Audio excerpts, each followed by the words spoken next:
Good morning, everyone. So today, we're going to talk to you about a route to microservices, the way we experienced it.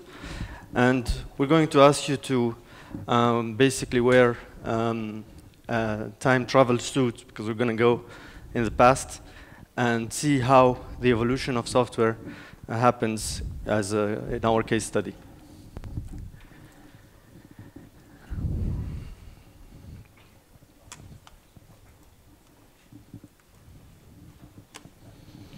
All right. So first, we're going to tell you a word about ourselves. We're Kyriba.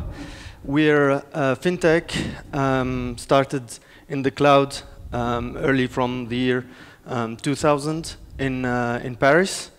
Our solution offers treasury management systems for corporates, together with payments, risk management, and supply chain finance. We founded back in the year 2000, and today we're number one in the domain. We have around 1,800 customers, corporates, in 150 or 100 plus countries. Our revenue is $100 million. We crossed that, and we're growing very fast. These are the names of some of our customers that are using our software to manage their treasury and finances. We're located globally in all of these red dots. And in terms of engineering, we're 170 plus across the globe. We're in 3 locations, basically started in Paris, Minsk, Belarus, and San Diego in California. Investment is around 22% in R&D, which shows our focus on improving our technology and making it better. And you'll see that in the next slide. So we're going to take you from the year 2000 and see how you can deliver software at that time, but you keep it up with time, with evolution, to bring it up to today, and how that happens as over time. So first thing, so we made the analogy of boats, so you'll see that throughout the presentation. Let's go back to the year 2000, and now remember, or for those of you that were not working at that time, try to imagine the technologies that were there in that time. So Java was only version 1.3. Swing was the technology in place. For the UI, if you heard something like Flash, still around, but at that time it was the visual effects and technology of the future. HTML was only version 4. And for communication bus, Corba was the thing. If you hear from the keynote yesterday, the speaker made a little joke about that. That time we started we're started as a treasury solution targeted to banks. So we were selling to banks so that they can resell to their customers. The model was basically, there was the team here in Paris, product management, and the development was all offshore. That's how it got started. And we started from the get-go as a service provider. We were delivering software through a service and that was not called SaaS at that time, but this is the way we did it. So at that time, Kyriba was a multi-tenant application service provider. An application service provider is providing computer-based services over internet, over the network. And multi-tenancy is an operating mode where customers share a single instance of the application. So now, this kind of multi-tenancy is more frequently referred as to SaaS, software as a service. It's kind of SaaS in the 2000 year. And look at this old school architecture scheme. you see that at that time, Kyriba was mainly running a WebLogic application server with a toplink as an object relational mapper to get the data from the Oracle database. And everything is running on a HP Unix. And for the UI, as Louis said, Swing is trendy at that time. And so we have a small part in a web application, but it was mainly a Java Swing application through Citrix. Citrix is secured, or supposed to be, remote access to your application. So remember that we are in 2000 years, and at that time, the security is a major concern, and it's a critical factor to adopt the web technology for online transaction and so on. It's not really trust, notably in the finance area. So 2002, first release of Kyriba platform, and at that time there is one major bank, a client, and 30 smaller clients as corporate. But at that time there is no clear driver for growth for the company. So let's say that the future is quite uncertain at that time. So that took us to 2003. Future is uncertain. If you remember, 2003 was .com bottom, the crash of the .com. The industry was uncertain. Technologies were also changing, and that's where in the industry Struts was very present. Servlets, CJBs, Spring also saw its first usage.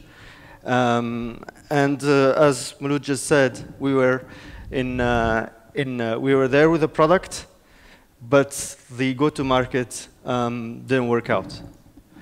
So pivot in terms of what we do in order to change. It was not called pivot at that time, but it's so a new CEO came in, which is this current CEO. The new investors came in, and we changed the go-to-market strategy. So we tried to go to target corporates directly, not banks, corporates, and we'll help them connect to their banks. Slight different model. It's not technology, but it's important for the way things happened after. In terms of technology and product, there is no real big change. As Louis said, it's mainly about the market target. But in 2003, we start to move to the open source world, starting by replacing HP Unix by Linux. In 2004, JBoss to replace WebLogic. And in 2005, we have a full web application, okay, through HTTP for the client side. So the company is growing, the product is growing, and in 2009 we have a full virtualized infrastructure. And in 2012, Kyriba has its own data centers, fully managed by themselves. So as you can see here, it's the growth of a company. Okay, let's imagine during 9 years, the product is growing, new features, new functionalities, more clients, more. You have to also to leverage your infrastructure, and you have to adopt the new technology of that time. So that's a period of 9 years on which we've addressed the business model, and growth was there. Company was prosperous, growing relatively fast. 700 customers, corporate customers, have joined us. The growth of the company reached 170 employees, and opened offices in the UK, in Japan, in the US. So it's good period for continuing to grow until we found out that we actually have a problem. We actually have a problem now is technology.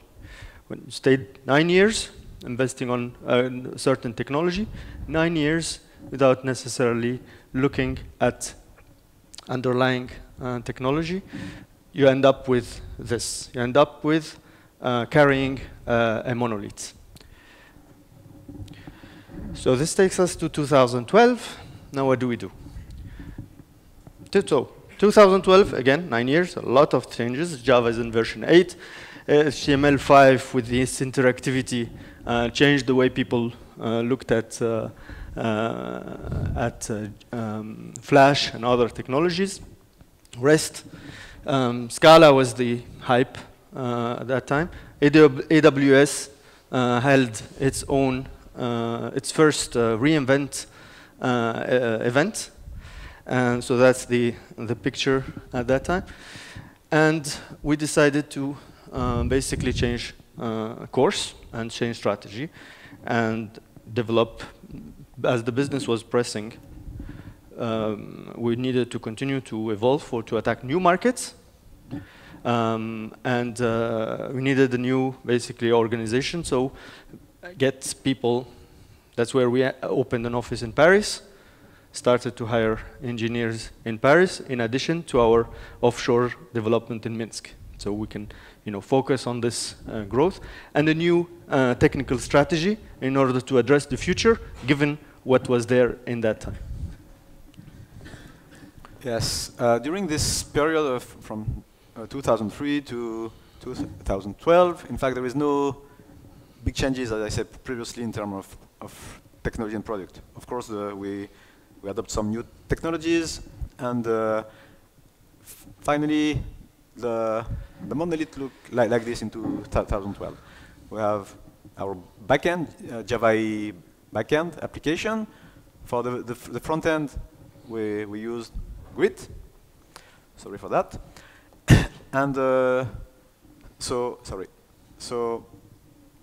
the strategy, the technical strategy is to keep the existing application, to keep the monolithic application, and to develop the new products. There is new dedicated team, notably here in Paris, as Louis said, and the strategy is to build the new product as a dedicated application, as separated services outside the monolith.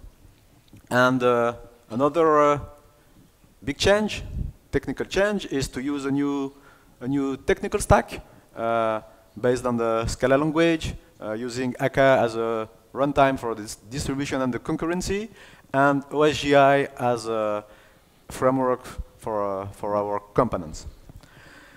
So, new product, new team, new strategy for developing the product.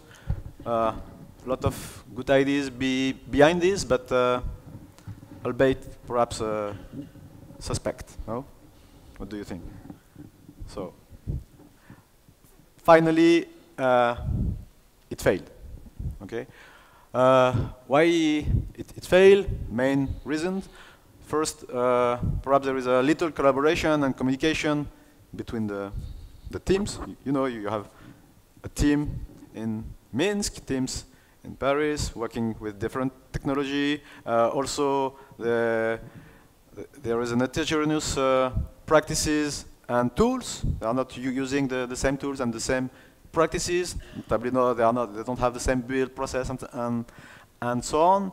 And also, probably there is a kind of technology mismatch, because at the end there was bad integration between the existing application, the monolith, and the new services.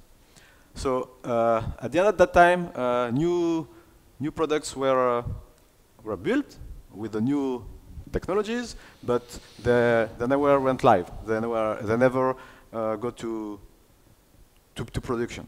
So a lot of lessons learned from that period. Right, so lessons learned from a period where time doesn't wait. Technology continues to to evolve. 2014, Java is at version 8. In the interface, AngularJS is starting to become popular. Microservices, Docker also was introduced at that time. And Elastic, this was the technologies that were, you know, present. On our side, so take the lessons from the past and see what we could do with this. So where do you go? You have a monolith, you try to build something on the side, and it appeared to be a challenge. So we needed to look at it differently. So and tackle the monolith. You know, go ahead and go tackle this monolith, componentize the monolith in order to reach our goals and continue to grow. And also, when we have new products, instead of building them on the side, get them close as components. So try this approach. Sure. Componentization. First, it's hard to say, at least for me, componentization. And probably for me, it's more complex. You know, it's one of the first steps. It's one of the more complex steps to split your monolith and go to the microservices. But fortunately, there is good approaches to tackle this componentization. First, okay, you have to split your domain. How to split it? And we have the domain-driven design. There is some tools here about this, and I think that tomorrow there is a full-day workshop with guys who know how to do this. And domain-driven design is a very good approach to split your domain, because it helps you to define your boundaries, to find out your boundaries in your business logic in your application, to split them in bounded context, in subdomain, and so on. Then, of course, splitting the domain is not the only part, and you have a lot of very good book, resources on internet, conferences like this one that will give you the key points to address to do your componentization. Okay. For instance, components. How to define your components. Usually, components are defined through their boundaries. You should have strong boundaries to isolate them, and you can define your dependencies between your components through clear APIs. And by the book, you are supposed to, from the beginning, you are supposed, when you split your monolith in components, you are supposed to go directly to services, to run independent processes at runtime, because it's a strong way to make sure that they are really independent. Okay, splitting the domain, defining components. What about the database? You know, we are all very comfortable with our single instance of database. We have Oracle with a relational model because you know, it's simple. It's good because you have transaction, okay, the ACID properties, and also it's good for to tackle the performance issues. But you know, by the book, it seems that it's not a good practice, because if you have one shared database shared between among your services, you have also many issues, because it's first you have development coupling, because you know, one schema, strong dependency between your services. When you need to change your schema, you will affect probably you will affect the other services. Second, there is a runtime coupling. What happens when one component is running a long transaction in the database? Probably it will block another service. So you have runtime coupling. Sorry. And third one is with a single database, for sure you have a single storage model. Okay, you go with Oracle, relational database, but is it really the good storage model for other services? Perhaps another service need a NoSQL approach, okay, to have a document database or a graph database or something else. So there is no polyglot persistence for sure when you have a single shared database. Next is about release and delivery. Here, release and delivery, when you have many components, services, it's about automation. You know that you have to automate your release and your delivery, and it's about two main factors. Sorry. First is about confidence. Confidence because it's something that when it's automated, it's repeatable, and when you have automated tests, it's easy to deploy and build, to redeploy your service, to make changes, and so on. And the second topic is about scalability, because of course you will have more than one component with microservices, and also you have to do this many times in the day with your CI/CD. So it's also a way to a big time saving for boring tasks. Another important topic is your organization. You probably all heard about the Conway's law. The Conway's law is saying that there is a congruence between your team organization and your software organization.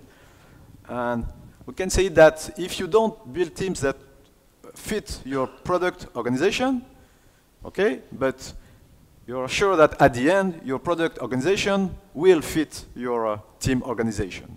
So perhaps it's preferable to build teams that are in congruence with your product.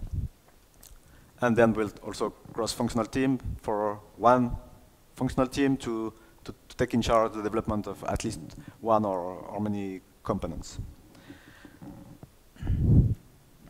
So that's componentization, let's say, by the book, with good practices, approaches, okay, with smart people who think about this, talks and so on. But, okay, we are in a real-life talk, no? The track is real-life feedback, if I remember well. And componentization in real life. I mean, componentization in Kyriba, in fact. Okay, how we are doing this and how we did this. The domain, how to split our domain. First, what we did is to start by decoupling our domain in microservices first.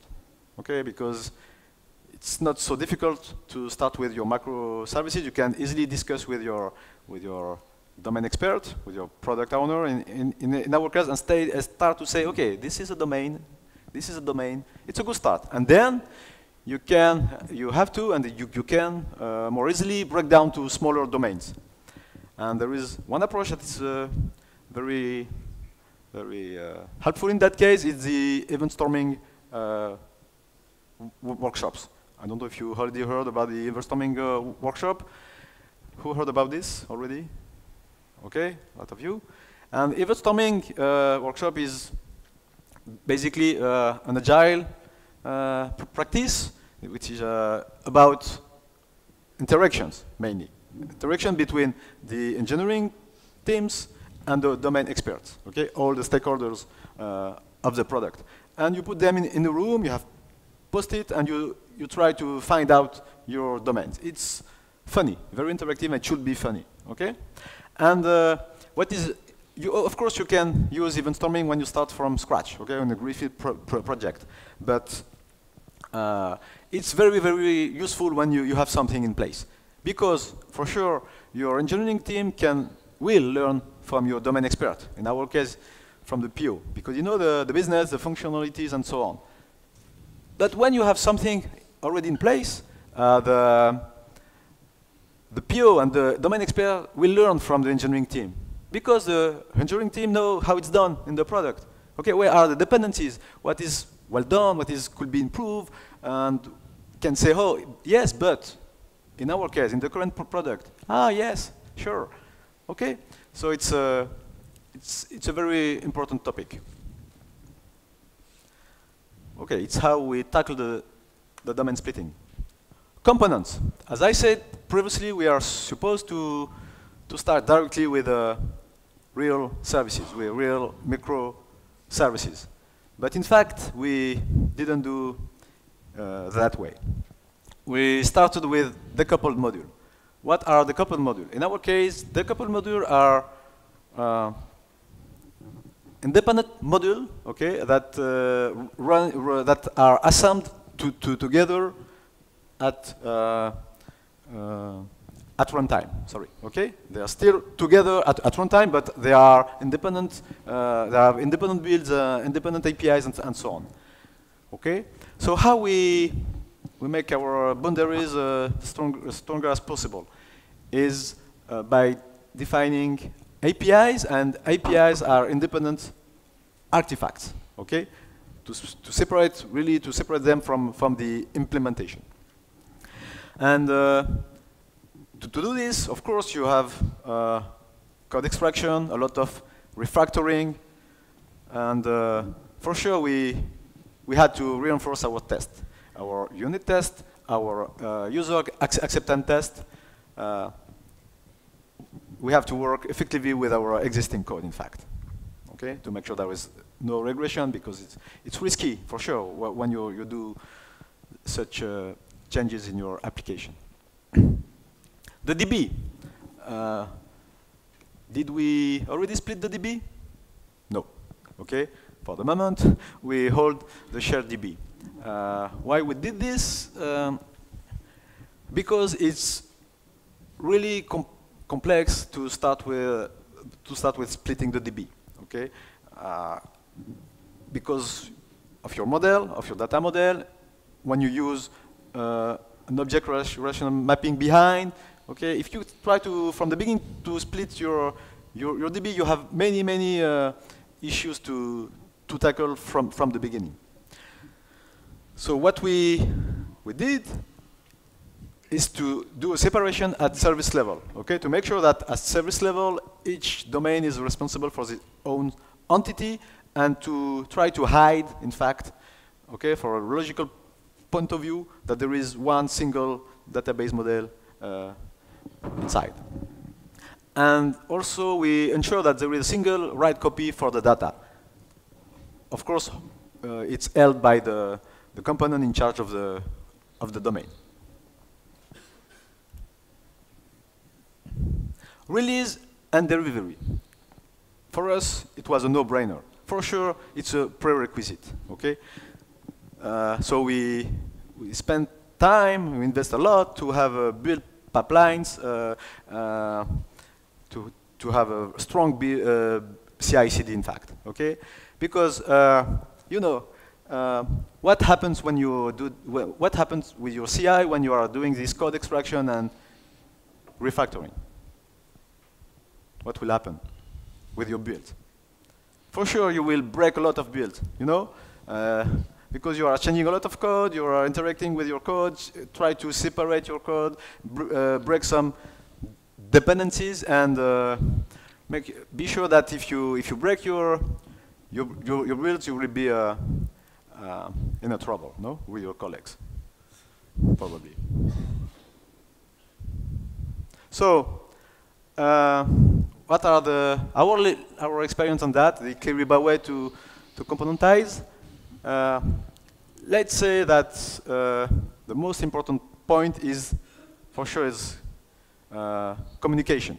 Okay, communication and interaction. Communication between engineering teams with the product. Okay, they should be involved from the beginning. Okay, to understand what you are doing, why you need to do this. Okay, to split your domain in different services. To do this kind of workshop with them, that they should understand that it's something important, and they should help you to do this. And of course, you should iterate to identify your domain and split your functional model and so on. And you need collaboration and communication between teams. It's the most important point. And in fact, finally, there is books They are good because they give you smart ideas, good direction, where to go. But in fact, you have to find your own way, you know, to do it by yourself. And for sure, you have to roll up your sleeves and go to work.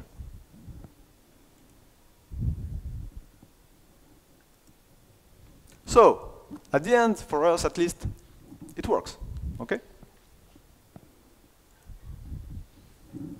Okay, so as Mouloud said, the phase of componentization, as opposed to the previous one of building products on the side, seemed to be working, and it's a necessary passage to go to where we were going. And same as before, technology is continuing to evolve. Tools are getting more and more stable, used, production ready, and so on. So industry is maturing. On the interface, we have plenty of choices. On Angular, there's also React and other. Java is at version lines. Spring come with Spring Cloud. Kubernetes also is starting to pick up some steam.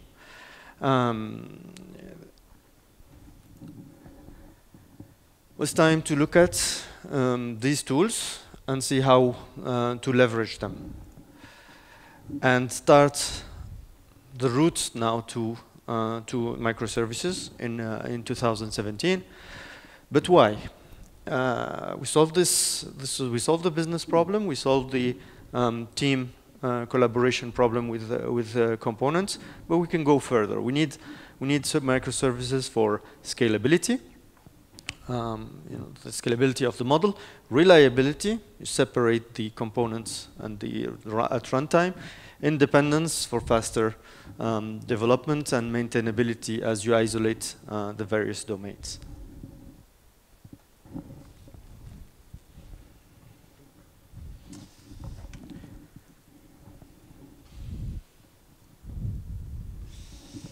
Okay, let's start the microservice route. As you know now, with all the talks, it's not so easy. Because, first point, like we already spotted on the presentation, on the market is heavily pushing on the engineering team. That means we need to deliver new features, and unfortunately, or fortunately, they are working. That means we got customers using them. That means it's really hard. You cannot stop the world. You cannot freeze the code. That means it's really hard to just follow the new features coming out. And at the same time, you want to refactor the existing parts. And it's the big topic because, like Mouloud said before, we want to refactor the code. And now the code is 17 years old, passing through Java 3 to Java 9. And it's not so easy. It's really complex sometimes because we have some AGBs, we have some complex stuff inside. And because we are in a fintech and we are used for cash management and treasury management, you cannot fail. That means you need to mitigate the risk. You cannot go to prod and have some issues. It's a must-have for us. And to do it, we need a lot of prototypes. It means we need to prototype different stacks. You need to check, okay, which stack is fitting well our product, which one is not. And after, we need a lot of tests. Unit tests, negation tests, smoke tests, a lot of tests to be sure that we are not taking too much risk. And prototypes are useful, but not live. At the end, what we want is to go to prod. That means we need to deliver something to prod. And during that step, okay, microservices. If you read the books and you go to talks, and it's seems quite easy, but it's not. And we spotted, for example, because we are doing a feedback, the first big issue we spotted is about session. On normal application, sessions are quite straightforward. You got Spring session, for example. In our case, it's not so easy. That means first we got sticky sessions. And as you know now, we got a monolithic application. That means, okay, if we talk about monolithic application and sticky sessions, it's obvious. Where do you store the session? I know that my user okay, he's going to a load balancer, he's making the first call to a service, and after that, all the calls are routing to the same service. That means if I ask you where to start the session, I want to start the session where the user is. That means in the monolithic application, it's pretty easy. I will start the session in the back, where the user is.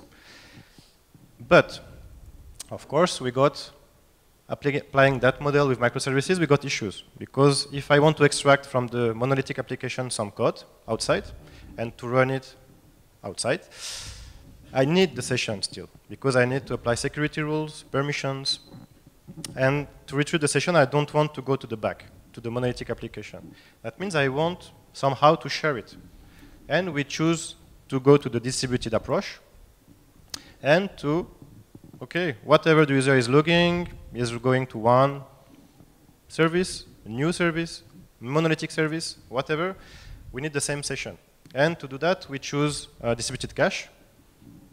We did some POCs with Redis, SLCast, Ignite, and we will choose, because today it's still in progress, but we got the prototypes working, and we did some tests, and we go to the distributed way.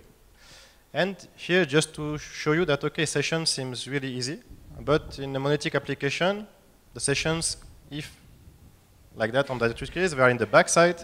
That means it's pretty easy to put in the session cache mechanism, even if it's not so good, but it's pretty easy to do.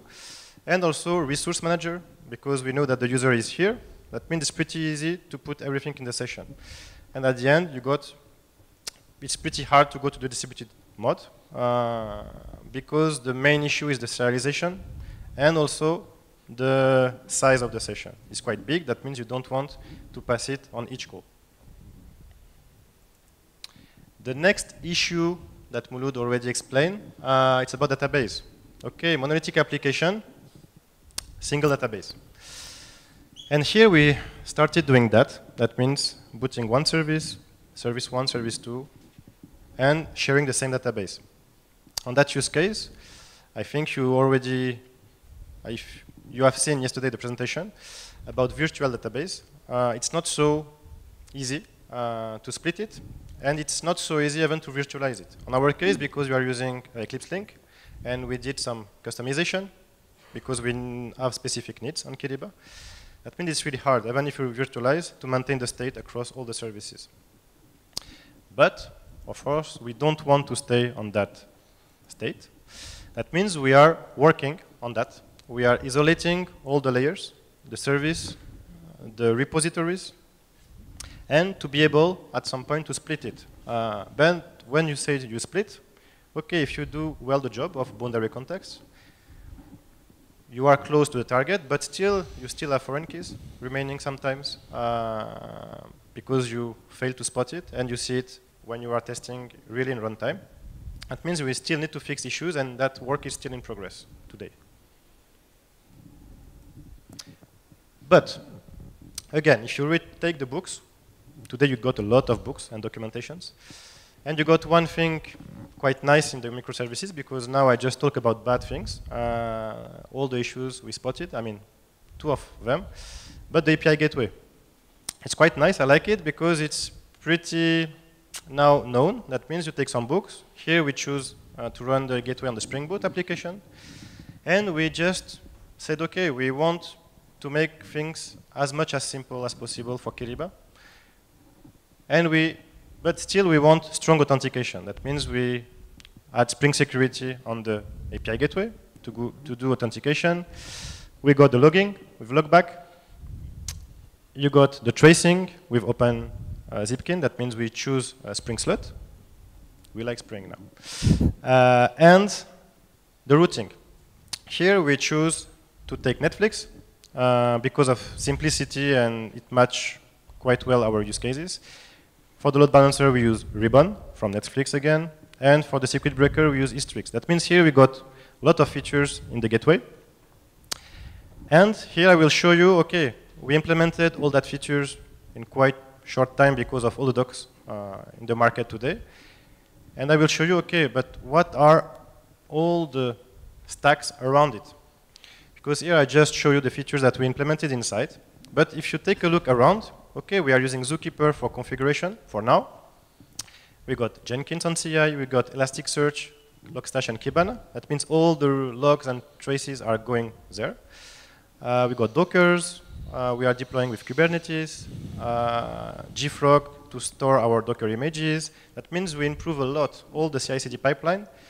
And the Gateway was useful because we proved that, okay, it works. Even if you apply the book, it's working sometimes. But why we want the Gateway in Kyriba? First use case is, okay, we want to publish APIs. Because now customers and banks want APIs. That means we want, with the Gateway, to publish secured APIs. And also, like Mouloud said, we are migrating from Git to React. That means the front is in progress to move to React. And we want also the front to call the Gateway. We don't want the front to call our backend services directly. That means we want this layer here to just hide and do fallback failover strategies. And it's pretty easy because it works, again. And about the backend services. We have seen that, okay, monolithic application, we are running with Kubernetes, we choose Amazon for the cloud. And what we want at the end is, okay, we want to deploy services. And here we just want to deploy Docker images with pods in Kubernetes. And we are able to size them, to scale them. Because if you are monolithic, you need to scale the monolith. Here we are able now to scale all the services. And today it's microservices, but we want to split them in smaller pieces. But at the end it's the same. The architecture will not change. And because of the market pressure, we still need new products. That means to add new products now with that stack, it's pretty obvious. It's not simple, but it takes time. But it's obvious that, okay, it's Docker images. You just want Docker images. Whatever, if it's Java, Python, whatever, you just want to deploy Docker images. But all that picture here is quite nice, but it's not yet finished. That means a lot of work is still remains to do, and it's currently in progress. Thanks, Philippe. So, in conclusion, it's important when you develop software to see that you don't build it immediately, years ahead, necessarily with the right architecture that will end up because technology is changing and choices we made in some time could evolve. But it's very important to see it as an evolving entity, an evolving product over time that adjusts, adapts, takes the best information as it goes, and keep that going. So you can, and sometimes there are tasks like componentization that is heavy, that requires rolling up the sleeves, as Mouloud said. It's got to be done, and when you have the right architecture in mind, then there is a piece of hard work and execution, and then a good architecture as a target. But keep in mind that this evolves over time. So we're building this, and we're doing this right now. I'm very excited about where we're going with this, that's why we're here. We're here to share our experiences that took us till here with you guys, and also to hear from you also what you guys learned and how things are evolving. So you have basically two ways of learning about how we progressed. If you're interested, maybe we can come back next year and tell you. The other way is to join us and help build this new architecture and this new product. Thank you very much. Thank you all.